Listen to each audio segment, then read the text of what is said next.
YSR Congress party అధ్యక్షులు YS Jaganmohan Reddy ఆదేశాల మేరకు ఎమ్మెల్సీ డీసీ గోవిందరెడ్డి, రాష్ట్ర విద్యార్థి విభాగం ప్రధాన కార్యదర్శి Devasani Aditya Reddy central executive council member గా నియమితులైన సందర్భంగా కోర్మామిల్ల టౌన్ పార్టీ ఆఫీసులో ఎమ్మెల్సీని కిరీటం పెట్టి పూలమాల వేసి సెలవుతో ఘనంగా సత్కరించారు.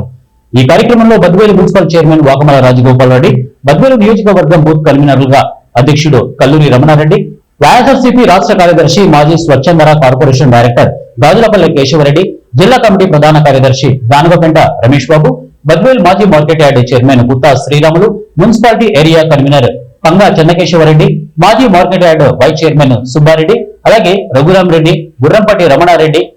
బొమ్మరిల్లు రెస్టారెంట్ అధినేత తిరుపాల్ రెడ్డి, కృష్ణారెడ్డి, ఓబులేసు, రఘురాం రెడ్డి, సుబ్బరాజ, మిగతా నాయకులు ఎమ్మెల్సీని వారి కుమారుడిని సత్కరించడం జరిగింది.